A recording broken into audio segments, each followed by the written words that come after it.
Hello and welcome to Critical Mass Radio Show. I am your host, Ric Franzi. Ted Margison is our guest today. He's Senior Consultant at Lighthouse Consulting Services. This business talk show airs live on Tuesdays and Wednesdays at 4 p.m. and Thursdays at our special time of 3 p.m. Of course, all of our shows can be heard live exclusively on Orange County's only community radio station, octalkradio.net. If you're listening to this show as a podcast, we do encourage you to listen live during our broadcast times. The show is brought to you by our valued advertisers, Brandman University, Center Club, Commercial Bank of California, Decision Toolbox, MBN Design, Smart Business Magazine, S&H Rubber, our longest sponsor, Succession Strategies, Tone Software, and UPS Protection. The goal for this show is to help you, our listening audience of CEOs running middle market firms, to improve your decision-making skills. Ted, welcome to the program. Thank you very much. Pleasure to be here. Let's start simply. Tell me a little bit about your path to Lighthouse. What'd you do before that? What's your professional experience? Interesting question, because I actually had hired Dana when I had a company that was specialized in ERP implementations. Who's Dana? Dana Baroka at Lighthouse. Okay. And at the time, one of our biggest challenges, ERP implementations are company-wide, so they affect a lot of people, a lot of players, means a lot of agendas. And one of our challenges is to figure quickly how we're going to communicate effectively and work with the people to manage change and their perceptions. So I'd met Dana at a Vistage, well, it's now called Vistage. At the time it was Tech. I met him at a Vistage event, and I was kind of intrigued by the personality assessment process that he uses. So I hired him to help us on a couple of engagements, and thereafter, each client we got, we would survey them. Okay. At one client that we were at, this was a dramatic benefit to us. The client was a particularly volatile client. Actually, Dana had, in doing the surveys, had identified that this person is exceedingly volatile and how people around him reacted to it. So we did a lot of role playing to figure out, okay, how are we going to handle the different situations that are likely to come up? The interesting thing is, about a month into the project, the VP of Services for the ERP vendor called me and said, I don't know how you guys deal with this person. He's the worst of every client. I asked our people, and out of 5,000 clients, he's the absolute worst. Wow. Nobody here knows how to deal with the guy. That's distinction, huh? Yeah. So do you mind if we just work through your people? Because we can't get anything done. So that was the beginning of the major work with Dana. Okay. And how long ago was that? I started in 1998, I believe. Whoa. I was working with Dana. Get out of town. So that's quite right some now? time ago. Okay. No, you stay around. We got a show. We got a show going on here. This is live radio, Ted. So tell me about. Some people may not know Dana. They may not know Lighthouse Consulting. Maybe the loyal listeners certainly do, because Dana has been on our show before. But for those that aren't familiar with your brand, tell us a couple things, Ted. One, what is it you do? And why do clients choose your firm over other firms who suggest or purport that they do the same thing that Lighthouse Consulting Services does? So Dana uses the 16PF survey tool, which is apparently one of the most comprehensive. He's a better expert at that than I am. Okay. But I found it very helpful. So in the work we did, I found that it got a lot more insight into the people we were dealing with than other tools we'd looked at. I also found that Dana takes kind of a personal interest in this kind of thing and goes into, works with people then to figure out how do you actually manage working with these types of people. What does this mean? And so he's doing more than just, here's an assessment, you figure out what to do, this person, that person. Right. It's really more of a hands-on kind of coaching kind of thing. Okay. So that insight into people and how to deal with them was really critical. Okay. What is it that you do for them? So I work on operations and process improvement in both within operations and sales efforts. Okay. And what does that entail? So process improvement is really an organization, if they're struggling to meet certain goals, they take a look at the processes that they currently have in place, and if they're not delivering the results that they want, they would bring in somebody like myself. Okay. One of the biggest challenges for a lot of companies is accountability. Actually, it's probably better than playing the house. That's a very loaded word. Well, Don't you think? No, because actually you can define it. It's Good. Please you can do. break it down into what somebody owns in the span of control, ownership, Okay. span of control, level of authority. Okay. And then what are you going to measure them on? So what are the performance measurements that you're going to hold them accountable for delivering?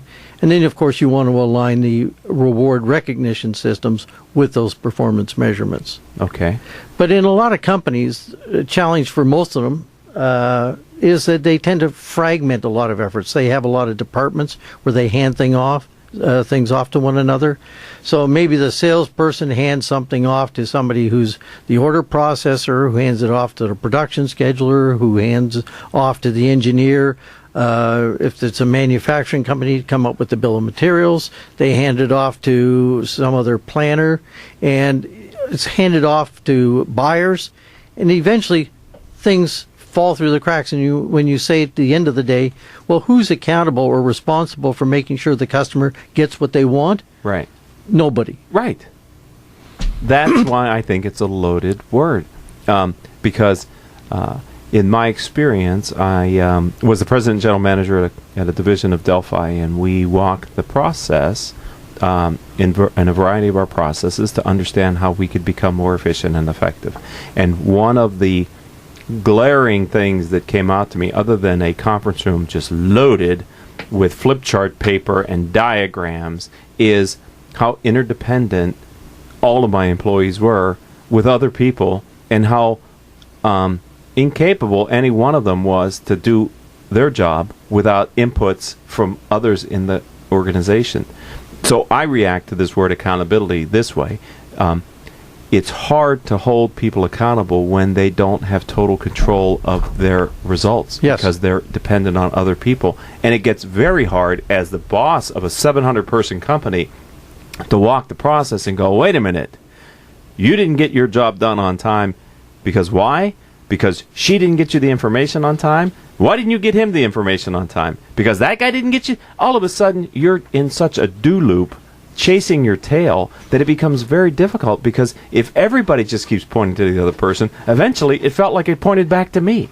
Yeah. So right? And I'm Yeah. like, wow, I didn't even know I was involved in this process. Yep. Right? But yet, you're it, boss. Yeah. Okay, so with your professional experience, Ted, and maybe you are working with companies with $70 million and 700 employees in multiple locations with a lot of complexity in the business, but how do you begin to instill that thought that you're going to be accountable for your responsibilities, for your metrics, even though you have an interdependency with other departments within the company? So, excellent question, because there, at some point, there are going to be departments you do have handoffs, but you have to be able to give somebody some ownership. So, for example, somebody says, I don't own this entire process because this person does something, and then they pass it over to me. Right.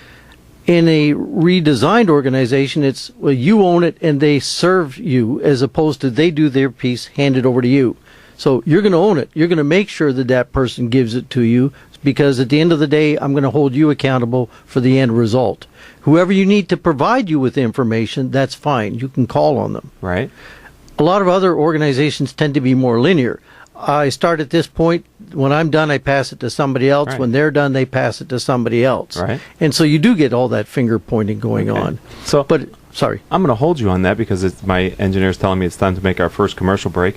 Ted Margison is our guest. He's senior consultant at Lighthouse Consulting, and we're going to have some fun with this interview today, because I've got you for the full time, and I'm not going to make this a softball interview. You're going to earn your time on Critical Mass Radio All right. Show, because I'm going to come back to you and I'm going to say, what do you say to that employee who says, yeah, but you just told me this person serves me, but they're a knucklehead and they're not serving me. So, ladies and gentlemen, don't go anywhere. We're going to continue our conversation after these words from our commercial sponsors.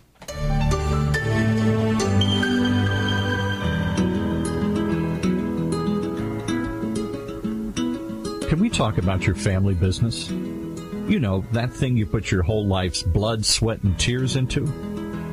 Well, what happens when you retire or try and pass that business on to your children? At Succession Strategies, we can help you find the answers. We'll guide you through the unsettling process of protecting your family legacy and successfully passing your business on to the next generation, safely and securely, ensuring that it'll both survive and thrive for generations to come. So ask yourself just one question. Can I really afford to wait? Take the first step. Take our complimentary self-assessment at successionstrategies.com or call us at 714-560-9022 to set up a free consultation at your convenience. That's succession-strategies.com. I'm speaking with Sudhir Chatalavada, Chief Culture Officer for Commercial Bank of California. Sudhir, can you share with us the unique culture your bank has? Absolutely. As a former operating officer and a strategy officer, I believe and we believe culture is at the heart of everything. Culture is not what we say, but what we do. Happy, engaged employees clearly translate into better products, better services, better innovation, and more profitability. And in the process, we build a purposeful organization. So purpose and profitability go hand in hand. Professional achievement and personal fulfillment reinforce each other. That's what we believe in. That's what we practice. That's what we do here at Commercial Bank of California. Culture is at the heart of everything. It drives performance, happiness, engagement, innovation, and we work really hard, starting right at the top with the leadership team and the management team in practicing what we preach. To understand the true power of how Commercial Bank of California can help you achieve your goals, give us a call at 714-431-7000 or visit us on the web at www.cbcal.com or at our new headquarters at 19752 MacArthur Boulevard in Irvine. Today's businesses are embracing voice-over IP telephones and unified communication desktop technologies to more effectively communicate and collaborate with their customers, suppliers, and colleagues. The Reliatel management software from Tone Software Corporation helps organizations of all sizes manage their communications technologies to ensure great voice quality and better levels of service and reliability throughout their business. Through Reliatel, you'll gain higher return on investments from VoIP and unified communications technologies while lowering the associated operational support and maintenance costs. Learn more. Visit www.tonesoft.com or call 800-833-8663 for information on Reliatel by Tone Software, the solution for quality business communications. Welcome back to this edition of Critical Mass Radio Show. I am your host, Ric Franzi. Ted Margison is our guest. He's Senior Consultant at Lighthouse Consulting Services. I'd like to thank and acknowledge our listeners who download our radio show as a podcast. You've downloaded over 16,000 episodes during the last 30 days. We here at the program appreciate your continued and growing support. All of our shows can be heard live on octalkradio.net or rebroadcast anytime from iTunes, Stitcher.com, Spreaker.com, hundreds of business websites where past radio show guests have placed the radio show on their website, as well as various business-oriented podcasting services. Okay, Ted, round two. Let's go. So I'm your employee. You told me I am now having another employee, Crystal, who serves me with the information that I need to do a timely job. And guess what? Crystal comes in late. Crystal doesn't listen to me. She doesn't work for me. How am I supposed to be accountable for my results when she's a knucklehead? So, excellent question. And let me use an example. So, here's a company that does, let's say, recruiting for field staffing. So they're going to staff certain accounts with people. So they have somebody who goes out, they do the recruiting. There's a marketing person involved over here. There's a recruiter involved here. There's somebody involved in onboarding. There's somebody involved in implementing that site. And then there's somebody involved in training the people and somebody involved then in managing going forward. So with all those, of course, what do you expect? A lot of the finger pointing, everything falling through the cracks, and everybody complaining. Yeah. So the recommendation is you need to restructure this. You need to have somebody accountable for each account, the site. They own that. Okay. And since they own that now, the recruiting people report to them. And they manage this team. So they have a team that they're going to manage to get the job done. Now, to your point, well, wait a second, here's the training department, which isn't going to be there all the time, and the implementation, so I just need to bring them in.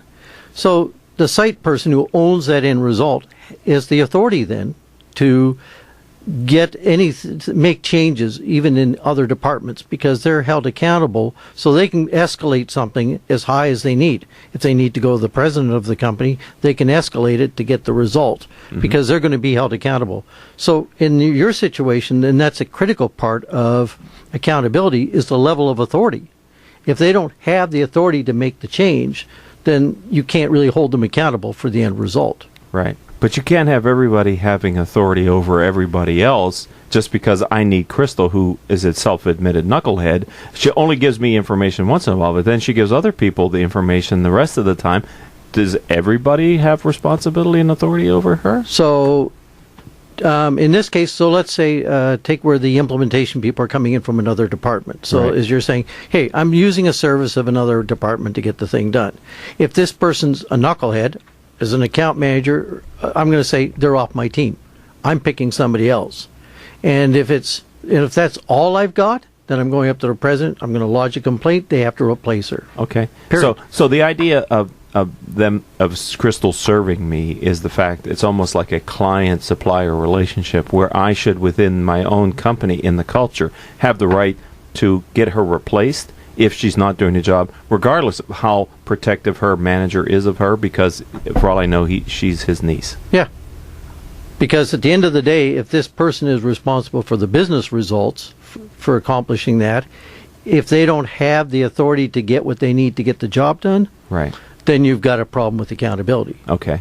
So So you can't have accountability without a responsibility and authority that goes with it. you can't. You're right. You So can't. you cannot make an employee accountable for results that they don't have the authority and responsibility to deliver. Absolutely. And that's when I mentioned the ownership, there's a span of control and level of authority that goes with that. So sometimes people say, well, this person's accountable for our inventory levels. Well, that's not possible unless they're doing all the sales projections and doing all the buying and managing the sales efforts. Right. So that's a bad accountability again, and a bad performance metric for that kind of person. You'd have to split up and say, okay, who owns which piece and what am I going to hold them accountable? Because they actually have to be able to manage that span of control. Yeah, I know you work with companies that want to do it right, and I applaud that for hiring Lighthouse Consulting Services to do it right. I've seen some other companies who don't approach it that way, who've actually created somewhat of a dysfunction in their business where, not that they collude, but for whatever reason, it's a general apathy towards results. So have you ever been hired to take an engagement on where you get in there and you quickly realize this is a huge cultural change that has to be made? Oh, yeah. Okay. And how do you address that? So there are a couple of situations. Again, let me give you an example of one place. They wanted to get a new ERP system. And so they brought us in to help them do the system selection. And one person said, okay, this will never work because we've been through this 5 times It before. never worked in the past. And the warehouse manager refuses to accept any of the change, and we're stuck here. We just won't change.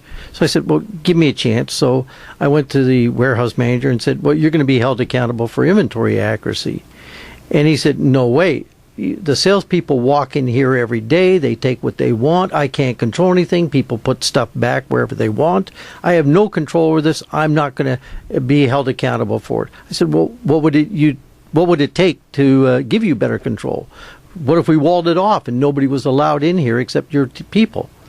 So he said, well, yeah, that would help. So, okay, go get some plywood and chicken wire and let's wall this thing off. And nobody can get in here except your people. And now, accounting's going to want to come down and do some spot checks, of course, on inventory accuracy to make sure you're good to go. He goes, well, I'd like to be able to do some cycle counts. I go, the good news is the new package has that capability. Well, how soon can we get it in? So he went from, I don't want to be, part of this to, again, now I'm willing to. Okay. So I find that the cultural change can come about if you do address the accountability. When people have something they can own and they can point to it and go, yes, I control this, they typically want to have a sense of pride in what they do. I think so. The problem is most processes and organizational development efforts are against them being able to get that done. A lot of them are point solutions where it's like, yes, you're going to hand this off and you can't really control this and that person does this, and they just give up after a while because they don't have any control over their destiny. It's chaotic. So ERP installations, it's almost a four-letter word, ERP, right? For many middle market companies who have drank the Kool-Aid, who like at a high level the overarching span of control and the tightening of the business processes that can happen from implementing a enterprise resource planning system. If you had a group of 10 of them in the room today that are thinking about doing that, what recommendation or suggestion would you give the CEO and business owner in advance of the implementation to try to predict success in that implementation? Interesting question. A few years ago, I was called in to meet with one of the country's top 3 pet food producers. And the CEO was in the room, and he said, one of our customers is SAP. It's a horrible implementation. It's just a nightmare. And if anything goes wrong, it's the package or the people implementing it. But I'd like to know what kind of things could go wrong with an implementation. So I said, well, not that this relates to you, but typically one of our biggest challenges is accountability. And he goes, well, everybody here knows what they're accountable for, but okay, give me an example. I said, well, for instance, inventory accuracy. After they implement this system, a lot of people go, well, inventory is no more accurate than it used to be because nobody's accountable for it. And so he turns to the president of the company and goes, Dave, tell Ted who's accountable for inventory accuracy. And Dave looks at him and goes, well, no one. Maybe that's why we had that $14 million write-off. Oh, my God. So, and I'd only been there 10 minutes, and it was like, okay, accountability. It's better than playing the house at Vegas. Right. Okay. We're going to take our next commercial break here on Critical Mass Radio. So Ted Margison is our guest. He's senior consultant at Lighthouse Consulting Services. When we come back, we're going to continue our conversation. I'm going to ask him to talk about grow the business, sales management. We're going to talk about growing your business through sales management. So he gave a talk on this recently, so I want to pick his brain a little bit on how to grow your business, because I know you CEOs of middle market firms are all about growing your business here this year and next. Take care. We'll be right back after these words from our commercial sponsors. When it comes to pioneers in their respective industries, we all know the Apples, Starbucks, and Trader Joe's of the world. In the realm of recruiting, Decision Toolbox is the industry's best-kept secret. With 90% of their business from referrals and repeat customers. For over 20 years, Decision Toolbox's U.S.-based team of recruiters, sourcers, professional writers, quality personnel, and tech support has perfected a Six Sigma approach to talent management.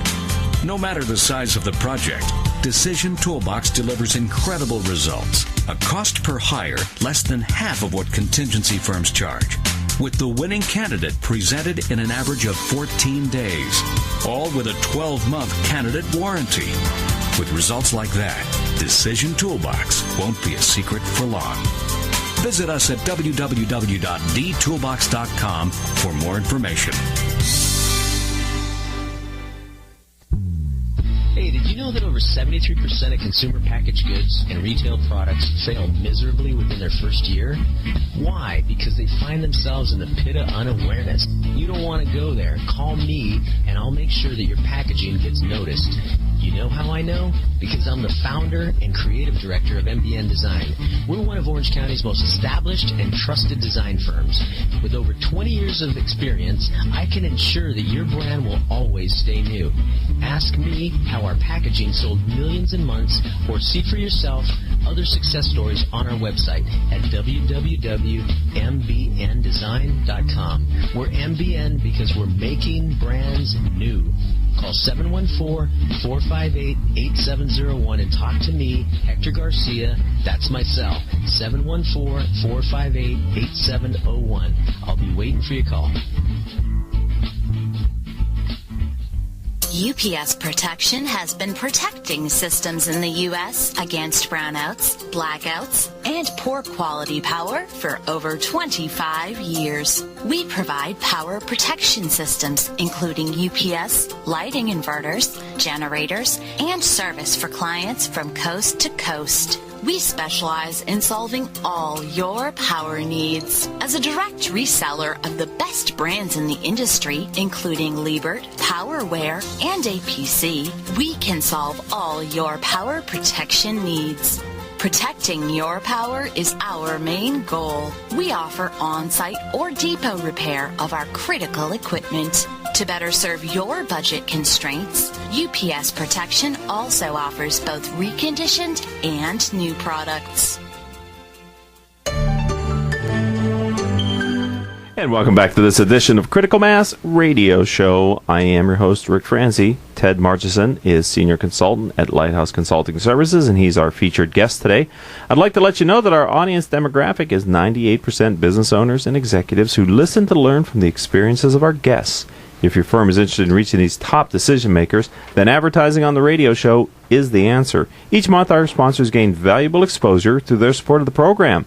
And with our exclusive Prospect Engagement program, we deliver up to 23 warm prospects to each of our platinum advertisers each year.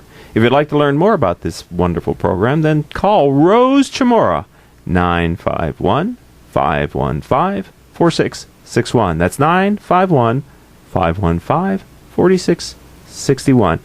All right, Ted, I know that you recently gave a talk which you titled Grow the Business, Sales Management. Can you recap that talk, maybe give us some of your major takeaways and just hit the high points? All right, so basically we were focusing on some of the biggest challenges in the sales process and sales management efforts.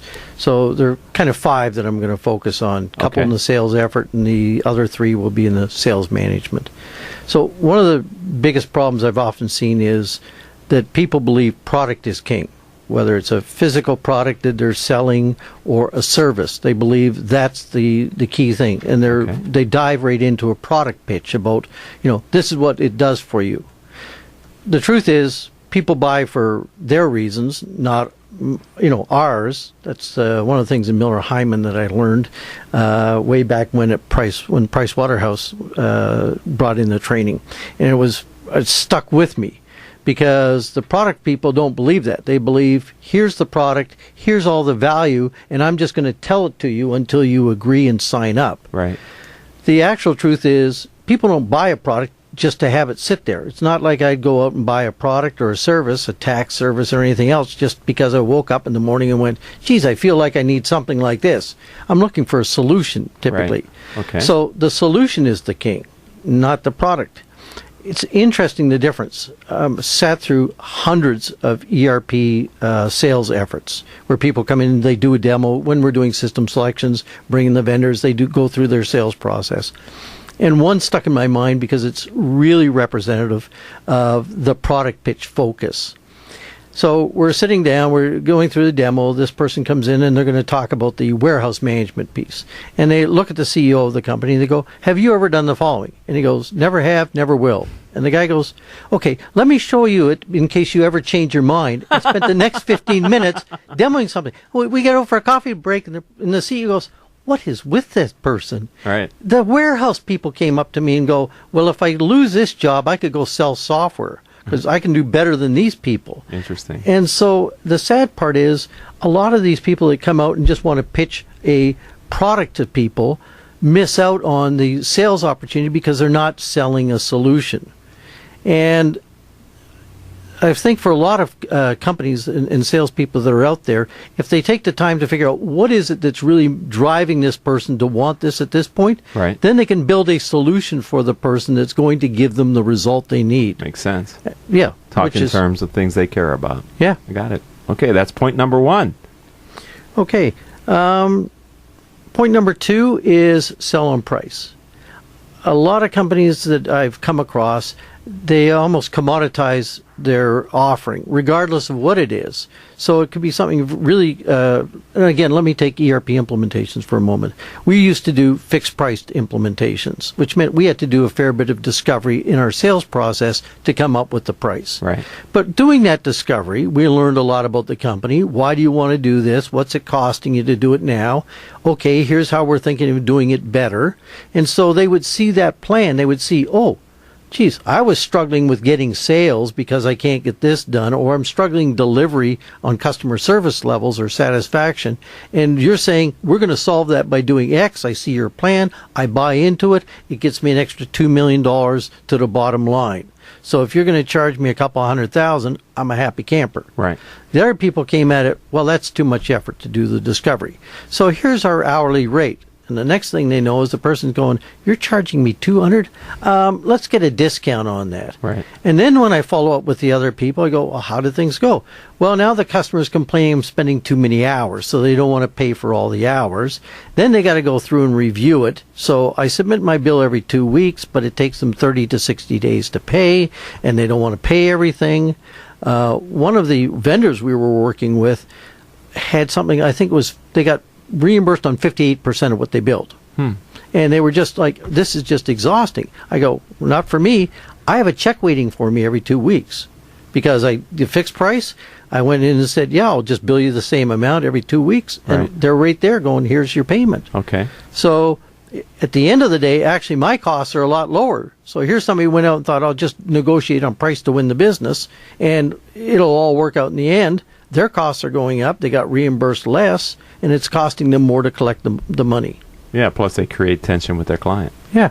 Who's managing how often and how hard they're working, right? Yes. Okay. So, the adage is you should sell on value and justify on cost. Okay. As opposed to the other way. Got it.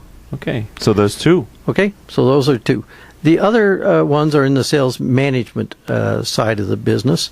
And one of those on the sales management side is the people believe, oh, if I pay a good commission, that'll get me results. So if these people are 100% commissioned, they'll do whatever it takes to bring in, to maximize the revenue. What I found was that's not entirely true. A lot of people just work in their comfort zone. Right. And some of them are only comfortable doing a product pitch and will never be able to transition to a discovery. At one point, not long ago, a freight management company had approached me and said, look, we'd like to create a consulting practice. And I think, what you're doing in inventory, manufacturing, distribution would complement what we're doing because we're in the door, we're seeing some of the same things. So I started talking to their salespeople about how to sell. It was kind of clear that they didn't understand the consulting thing. They was just like, what the heck is that? So I said, okay, I'll tell you what, I'm going to take a stab at selling what you guys sell. So I'm going to go find a prospect. I'll sell them some, freight management services, the kind you see that you're doing, and I'm going to go through my process and see how much revenue that I can generate doing it my way versus how you're currently doing it. These people made like $40,000 to $50,000 a year in the sales side, doing what they were doing. So I went out, found a prospect, closed the business. Within a couple of months, it was generating $35,000 a month in commissions. That's because it was a multi-billion-dollar company. Okay. But having done the effective discovery of that process, I knew exactly, okay, this is how we're going to go about doing it. So I took that back to the salespeople. Only 2 of the people could figure it out and adapt to it. One of them went on to make like $500,000 a year within a few years. That was his income. All the others, I think there was about 15 of them, not one of them got past $40,000 to $50,000. Wow. So just because they're commissioned doesn't mean that you're going to get the best results. Right. Okay. Come back to it takes a good sales process to get good results. Exactly. Okay. The other thing that I found interesting on this approach is that a lot of people believe in the sell anything to anybody model. Right. Everybody's a prospect. Everybody's a prospect. One of my consultants told me, she said, the salespeople here never met an order they didn't like. Right. And they just figure, that's good. There's an old adage that says, sell what you deliver and deliver what you sell, which means you're supposed to sell what you're good at. So if you're not good at this type of delivery over here and you can't deliver this kind of a solution to people, don't go out and look for people that have those kind of problems. Back away from those orders because it's not a win. You're not going to give them the results that they need. Right. But a lot of people end up losing money because they're chasing business that they just can't deliver on. I find that in companies that are solely focused on top-line revenue growth, and they overdrive the sales department, and they start bringing in clients who don't adhere as closely to their value proposition as their core customers, so they have to dilute their pricing to get that business. They also maybe don't respect the service level, and so they all of a sudden make them work harder for the same amount or less revenue. All of a sudden, the new revenue is dilutive to the bottom line. So yeah, you have a slightly larger company, but when you look at the bottom line, you actually have a less profitable company as a percent of the revenue. What have you really done to your business? You've actually made it a less viable business because it's a less profitable business now as a percent of your top line revenue. Yeah. So and you're working harder. To your point, you're working harder. You're more frustrated, and the cruelty behind that is many times their core customers begin to see a deterioration in their service level because now you've taxed the organization. You don't have as much profit to spread around, so you can't hire as well. All of a sudden, you're doing more with less, and your core customers start to feel that as well. So you've actually damaged your core business in doing it. Absolutely. That's the irony behind it, is the part that was the foundation for the company, like you said, their core customers, they now start they drop their service levels to them because they're scrambling to try and fix these other problems, and they're taking their eye off of the core business. Right. Okay. So let's wrap it up because we have about 2 minutes left in this section. What's the last point that you were making in your talk? Rolodex. I love a Rolodex. I hear a lot of people go, so I'll give one example. The freight company, they went out and hired somebody. I met the person, he goes, and they said, this guy has dinner and he golfs with the CEO of, it's a major auto company, and he has regular dinners with this person who's in charge of, it's an international company, and just think of all the business we're going to get. A year later, he brought in zero business. But one of the people that was doing the sales process type of effort had brought in $1.8 million. I've seen it again and again where people hire people with Rolodex, no sales process, and at the end of the day, they have zero. And for those younger CEOs out there who may not be comfortable with the term Rolodex, that is to mean what? That's now your contact list in your iPhone. Yeah, exactly. Yeah, thank you. Let's put it in modern technological terms. Yes, all right. Well, we're talking with Ted from he's a senior consultant at Lighthouse Consulting Services. We're going to take our third and final break, and when we come back, we're going to continue our conversation with him. So stay tuned, ladies and gentlemen. We'll be right back after these words from our sponsors.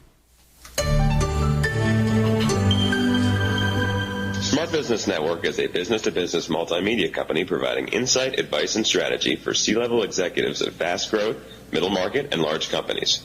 As one of the nation's largest publishers of local management journals, under the Smart Business name, Smart Business Network publishes 19 regional print editions, presents dozens of large and small-scale business conferences and award programs, and produces a vibrant interactive digital media presence. For more information, visit us at www.sbnonline.com. S&H Rubber is a manufacturing company in Fullerton, California. We specialize in custom molded, extruded, and stamped rubber parts. If your next job requires a rubber part, we would appreciate the opportunity to quote on it. We serve aerospace, automotive, and many other industries. We work with many types of rubber, including silicone, EPDM, neoprene, bunanitrile, and Viton. Our quality system is ISO and AS 9100 approved.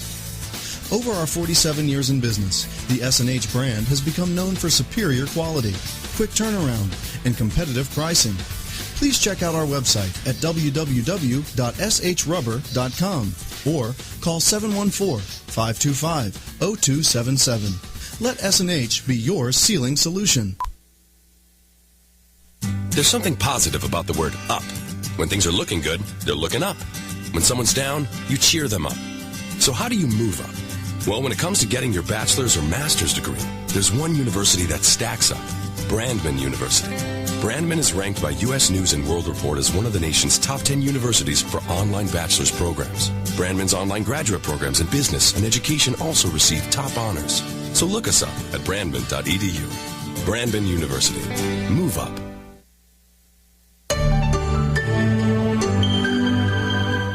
Welcome back to this edition of Critical Mass Radio Show. I am your host, Ric Franzi. I'd like to thank and acknowledge our listeners who download our radio show as a podcast.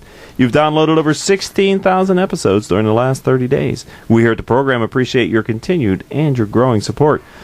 We've doubled our downloads since January of 2013, so thank you for the continued growth. We're looking to do it again, maybe in the next 18 months. All of our shows can be heard live on internet radio station octalkradio.net or rebroadcast anytime from iTunes, Stitcher.com, Spreaker.com, hundreds of middle market websites where past guests have put their radio show interviews on their website, many on their homepage, and various other business-oriented podcasting services. All right, Ted.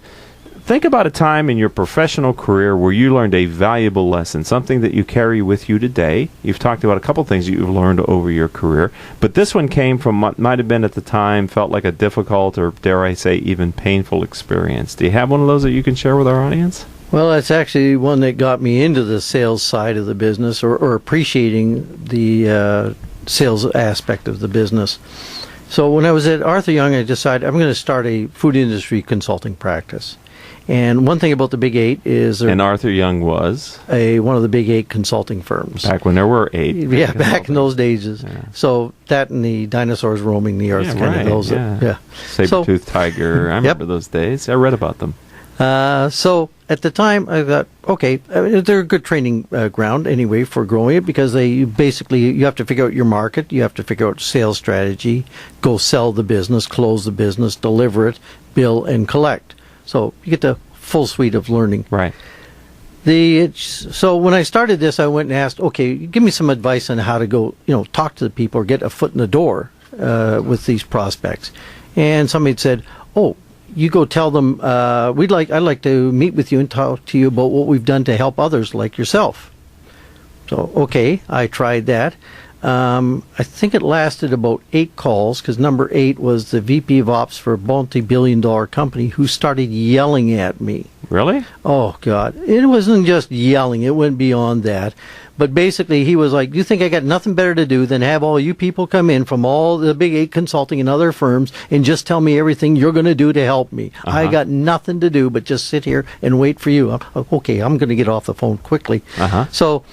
after that, it was kind of like, okay, I got to start figuring out how to get, grow this practice. So I started talking to other people. I started figuring things out through trial and error about, how do I get this and how do I get it going? So fast forward a couple of years later, Pricewaterhouse calls me and says, we'd like you to head up one of the practices on the West Coast. Yeah, okay, that's nice. And we're having this Miller-Heiman training, and you'd be in the first group. We're just launching it.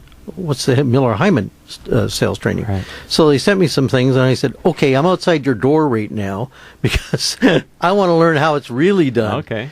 And this must have been strategic selling by Miller-Heiman. Yeah, okay. Strategic and conceptual selling. Okay, we did a whole week. Great programs. The first day of the program is, here are 10 things you should never do.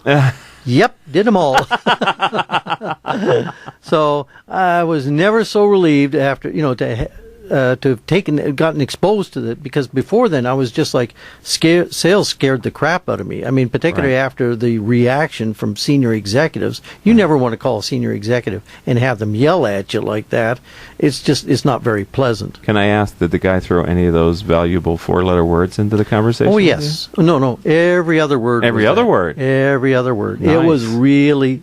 Let's put it this way. It's a little over 27 years. It stuck with me. That's why I like asking that question. Many times when the guest says, you just did, Ted, it sounds like it didn't happen 27 years ago, right? Those are the lessons that we can learn from. And I think that is even harder in today's world with technology, to get the people on the phone and actually engaged in a conversation. Even if you genuinely can help them, they're not too interested right out of the bat. And now they have much more... vehicles to hide themselves from you. It's probably the single most common problem that companies have today, and that is to get response from prospects and engagement. And it's not just the original cold call, which is virtually impossible anymore, to cold call into a client and get them on the phone. But it's even in the sales process, they can go dark on you, and you don't know why. True. And I was talking with a gentleman, Patrick McClure, we met today, and I see he's in a book that's authored by your firm, and he was saying that many times when that happens, 70% of the reason why they're not engaging with you is nothing to do with you. Maybe it's a sickness, a family issue, travel, vacation, business needs. You're just not registering as someone that's important for them to talk to right now. Yeah. It's not that they've changed their mind. It's just you're not that important at this moment. Yeah. But a lot of salespeople get worried or stop the effort because they think, well, I'm not getting anything back from this person. I've lost them, and they just let it go cold. And they lose the sale because of that. Yeah, I mean, today there's so much coming at people so quickly. Right. I mean, we're now coming out of the recession type of effort, and so people are getting bombarded by okay, where do I go? I got to go here. I got to rebuild the firm. Got to get back out of survival mode into here. So there's a lot of stuff coming at them. Today there's a lot more people approaching them to want to help them, so they're constantly bombarded. Right. And so I mean, today's sales environment happens a lot different than it did back then. Right. More people can go online and do research and figure out, what do I want? What do I really need? And so if people aren't geared today to help them make those decisions online, and you're just going through the sales process, you are going to feel disjointed. Right. And you won't even get up to bat many times because if you're not online and you're not findable, you don't exist. Yep. And if you're not on the first page of search, you really don't exist. Right? True. All right. So if someone would like to learn more about your firm, how do they find Lighthouse Consulting Services online? So either go to lighthouseconsulting.com. Okay. They can email. And that's spelled like it sounds? Just like it sounds. Okay. So, or they can email me, ted@lighthouseconsulting.com, or Dana Baroka, Dana B, @lighthouseconsulting.com. Okay. They can also reach us by phone at 310-453-6556. You got to give them that again. You always say 310-453-6556. Okay. My extension is 422. Dana's is 403. Look at that. You guys are big enough that you have extensions. Yes, wow, we do. That's impressive. Yeah, Call soon. We're paying for them. Okay. No. Well, that's great. Well, I've enjoyed this conversation. Thank you for being our featured guest on the program today. Welcome to the Critical Mass community, and thanks for being a friend of the radio show. Well, thank you for having me on. You're welcome. All right, ladies and gentlemen, we're going to call it quits for today's radio show. Can't do that without thanking our advertisers, though, without whom we wouldn't be here. Brandman University, Center Club, Commercial Bank of California, Decision Toolbox, MBN Design, Smart Business Magazine, S&H Rubber, our longest sponsor, Succession Strategies, Tone Software, and UPS Protection. I want to thank the entire team that makes this program possible. If you'd like to learn more about Critical Mass for Business, then visit our website, criticalmass4business.com. And this is your host, Ric Franzi, saying until the next show, I hope all of your business decisions will move your company in a positive direction.